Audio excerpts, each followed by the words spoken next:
Bene data bakundwa b'umwami Yesu Kristo, mwese abakurikira izi nyigisho tubahaye ikaze mu biganiro bya Saveur Divine. Ibi biganiro mu bitegurirwa n'abavugabutumwa bwiza batandukanye, akaba ari umuhamagaro ugendera ku ijambo ry'Imana byanditse mu gitabo cy'ubutumwa bwiza uko bwanditswe na Matayo ibice 24 umurongo wa 14. Kandi ubutumwa bwiza bw'ubwami buzigishwa mu isi yose ngo bube ubuhamya bwo guhamiriza amahanga yose, nibwo imperuka izaherako ize. Ibi biganiro mubikurikira kuri channel ya YouTube yitwa Saveur Divine. Tubifurije kugubwa neza. Imana Data ari nayo So ibaha umugisha.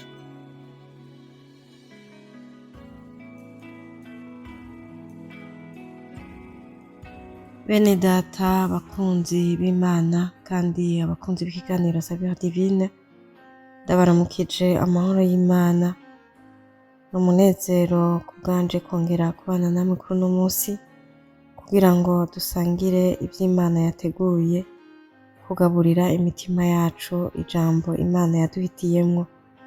Muri kumwe na Kaneza Benigne ku bw'ikiganiro Saveur Divine. Mbahaye ikaze cane kugira ngo dusangire ivy'Imana yaduteguriye. Nk'uko abamaze iminsi bumviriza ikiganiro Saveur Divine muri ino ndwi, turiko turiga twibukanya amajambo ari mu cete ca mbere ca Petero, igihimba ca mbere dusomye ku murongo wa 15 n'uwa 16. Turaja gusimba dusome muri iki cete nyene ca mbere igihimba ca kabiri ku murongo w'12. Petero wa mbere igihimba ca mbere kuri 15 na 16, dusimbe tuje mu gihimba ca kabiri ku murongo wa 12.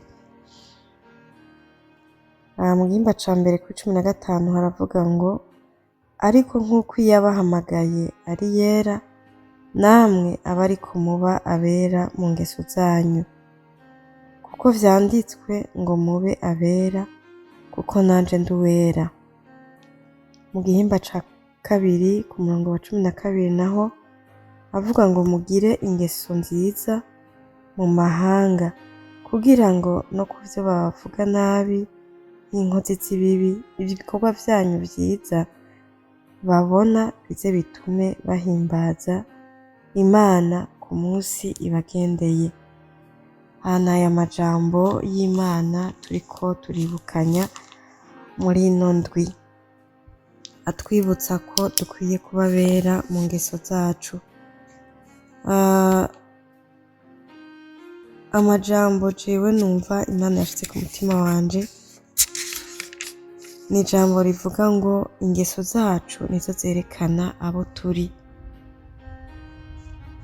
Uko twifata nivyo bivuga ko turi ab'Imana canke ko tutarabayo. Ingeso zacu za buri munsi nizo zerekana ko vy'ukuri twahamagawe n'Imana canke ko twibaza ko twahamagawe n'Imana ariko atariko biri. Ubukristo bwacu bugaragarira mu ngeso zacu. Kuba umukristo vyerekanwa n'inyifato zacu, kandi ubukristo bwacu ntibugaragarira mu rusengero. Mu rusengero tuhamara umwanya muto cane, tuhamara amasaha make, nibaza ko abafata umwanya munini bashobora kuhamara amasaha 4. Rero ubukristo bwacu ahanini bugaragarira inyuma yo mu rusengero. Ayo masaha make tumara mu rusengero, umuntu wese arashoboye kuvyihanganira, akagaragara ari mwiza, akagaragara ko atunganye, akagaragara ko ari intore mu ngeso ziwe, akicisha bugufi ko ashoboye, kuko bimara umwanya muto. Abantu bamurabiye mu rusengero bakibaza ko vy'ukuri ari umukristo canke ari umuntu yahamagawe n'Imana. Ariko ubukristo nyakuri bugaragarira inyuma yo mu rusengero. Ni mu nzu zacu ubukristo buhera kugaragarira, hagati y'abo tubanye, hagati mu bana bacu, hagati y'umushingantahe n'umukenyezi wiwe, hagati y'abana n'abavyeyi, hagati y'abantu bari mu nzu iwawe, abo ukoresha, abo utunze, niho ubukristo bwawe bwa mbere bugaragarira, kuko aho niho umara umwanya usa n'uko ari munini. Kandi ubukristo bwacu buragaragarira iyo turi ku kazi kacu, umuntu wese yasohotse yavuye mu nzu agashika aho akorera ibikorwa, naho nyene niho ubukristo bwacu bugaragarira, hagati y'abo dukorana, hagati y'abo dukorera, hagati y'abatwitura bivanye n'ico umuntu wese ajejwe mu kazi kiwe. Nimba uri umudandaza uko wifata mu kibanza cawe, nimba uri umukozi wa leta uko wifata mu kazi kawe, nimba wikorera ivyawe bitandukanye uko wifata muri ako kazi kawe, ingeso zawe zihagaragarira, nibwo bukristo umuntu abona. Nimba vy'ukuri abakwituye canke abakubona boshinga intahe bakavuga ati vy'ukuri urya muntu iminsi ndamusanze aho akorera, iminsi ndamusanze mu biro vyiwe, iminsi ndamusanze aho ariko aradandariza, vy'ukuri ndabona ko ari umukristo. Aho vy'ukuri ukazokumva hariho abantu bagushingira intahe muri ivyo bibanza umuntu akunda kubonekamo umwanya munini, nawe uze umenye ngo vy'ukuri ndi mu nzira y'ubukristo kandi ndumva ko nahamagawe. Ubukristo bugaragarira mu ngeso iyo turi mw'ibarabara tugenda, abagenda bari ku maguru, iyo duhura n'abantu, iyo tugendana n'abantu, abagendana busi, iyo uri muri busi, abagenda umwe wese uko agenda. Aho turi niho ubukristo bwacu bugaragarira. Inyifato dufise aho tugeze niyo igaragaza ico turi. Amajambo tuvuga n'imvugo dukoresha aho turi naho tubaye naho dukorera nivyo bigaragaza vy'ukuri ko turi abantu b'Imana, ko twahamagawe. Petero ariko yandika ikicete niho yanditse avuga ngo nk'uko yaduhamagaye ari yera niko natwe dutegerezwa kuba bera. Tuhari mu gishingo c'Imana, umenye ngo aho uri ni nk'aho ari Imana ihari. Nimba vy'ukuri abantu bakuravye bakwegereye bumva vy'ukuri kumenga begereye Imana, uzomenye ngo ndi mu kibanza c'Imana kandi narahamagawe. Ariko kandi nimba abantu bageze aho uri bifuza kuhahunga, abandi bakifuza kudaba mu rugo rwawe, abandi bakifuza kutaba mu nzu urimwo, mu vy'ukuri twisuzume, kuko ubukristo ni mu ngeso, si mu majambo, si ibikorwa dukora bitandukanye mu nsengero dusengeramwo no mu mashengero dusanzwe turimwo. Ubukristo burenze ngaho. Biryo bikorwa tuhakorera ni vyiza kubikora, ariko kandi birya n'abanyavyaha boshobora kubikora, kandi hariho n'ababikora kandi ingeso zabo atari nziza. Ariko ijambo ry'Imana turonse uno munsi ritwibukije ngo tubabera nk'uko yaduhamagaye ari yera, tugira ingeso nziza.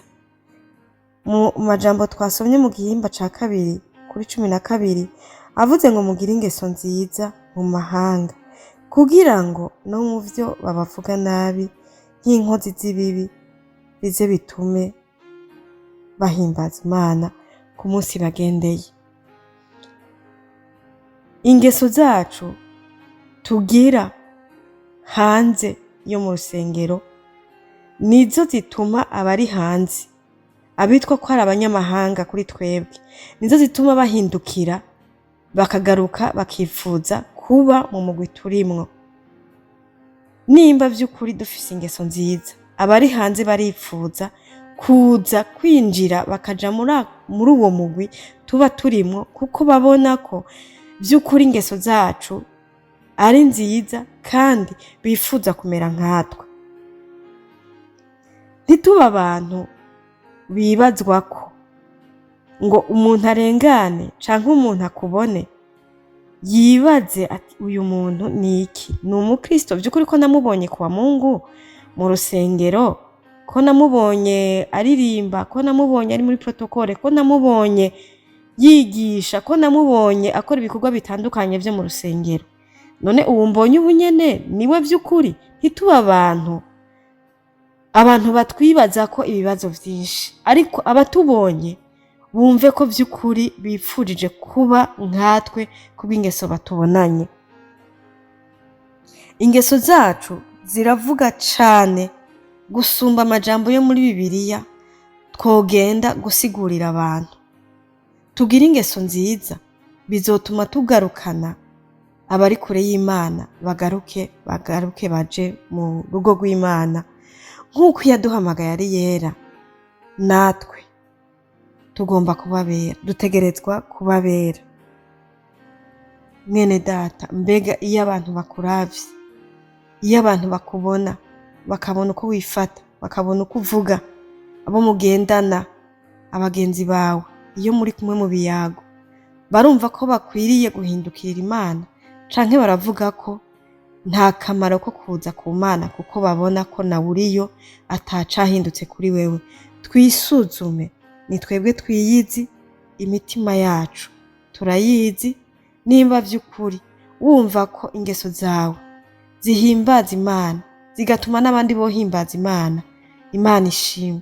Ariko kandi nimba wumva ingeso zawe hariho abo zozibira kugira ngo baze kwinjira muri ubu bwami bw'Imana, wisuzume kandi twihane, tumenye ko ingeso zacu nizo zivuga cane gusumba ibindi vyose. Imana ibahezagire. Amen.